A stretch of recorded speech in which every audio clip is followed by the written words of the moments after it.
What we can talk about is what works in Alien games, what doesn't work in Alien games, and what we want from this new one. So, you want to kick it off, Max? Yeah, sure. So there was, a while ago, Obsidian revealed that they were working on an RPG that was going to be called Aliens Crucible. And I think there was some B-roll that floated around, but basically, I mean, it looked kind of like, a KOTOR with aliens, which is cool, I guess. I mean, I think different people gravitate towards different parts of the Aliens universe. Obviously, it's a really weird big one because some people like aliens, some people like aliens. That's like the difference between Dead Space and Halo, effectively. Right. And then it gets real weird with Alien 3. That looks like a good fight right there. And then, yeah, clearly, Acid Blood is doing some damage. But what makes a good video game for it? Obviously, Alien Isolation won a lot of people over because it was so faithful to the source material, really just nailing that art direction. That the interiors were totally perfect. All of the weird VHS-looking computer interfaces. Yeah, they completely nailed the aesthetic. And then fitting into the timeline in a way that made sense without being like, you know, a total ruining of everything like Aliens Colonial Marines. At the same time, the fact that Alien Colonial Marines was so bad because like basically every first-person shooter was borrowing a little bit from Aliens. Yeah. You go back and you look at Doom and Duke Nukem 3D and early stuff like that, and it feels like Aliens. Dude, there's a ripped-off Xenomorph on the box art for Contra. Exactly, yeah. Like video games and Aliens have always been like right there. So for like Gearbox to come out and be like, oh, yeah, here's this thing we made. It's like, how did you screw it up that badly? Yeah. Like really? Yeah, I mean the animation was bad, the hit detection was bad, the pacing was bad. Like Gearbox really messed that one up. Sega blamed them for years. They went back and forth. They went litigious with it. They were in court with each other fighting over the alien. It's just ugly, really ugly. And then there was actually one that came out kind of in the, just alongside that, Way Forward, who makes a bunch of kind of cool like 2D Metroidvania types games. They made one called Aliens Infestation, which was effectively Super Metroid, hard as balls, but with Colonial Marines. And they had this interesting sort of roguelike element where your lives were rescued Space Marines. So you'd be running through this area and you'd find like a dude, you'd rescue him, and then he'd be like one of your lives. And that was kind of a cool approach.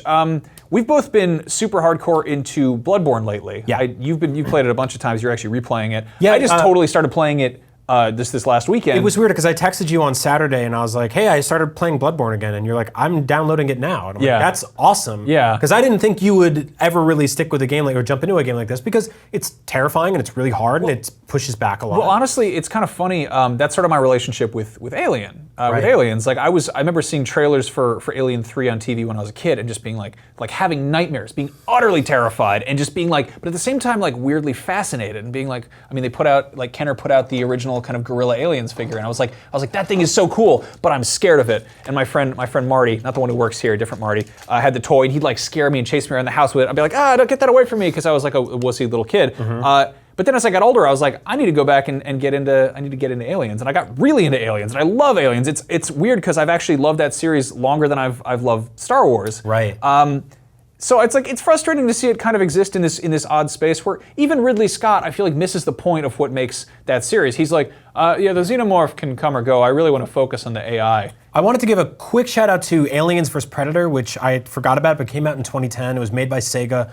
It basically was like a multiplayer shooter with a single player campaign that let you play as aliens or predators or the Colonial Marines. Hey, it's kind of a weird precursor to the modern day hero shooter. That's true. An asymmetrical shooting game where different classes have entirely different like skill sets. Yeah, it's really interesting. That could sort of work as an online game. So. Back to Bloodborne Souls. Max is playing Bloodborne right now. I'm playing Bloodborne right now. We're at the same part in the game and just sort of talking to each other about all the gross, disgusting monsters around there. It got us thinking like, that would be a perfect fit for that franchise. Yeah. And I know everyone always says like, oh, make Dark Souls out of this, make Dark Souls out of that.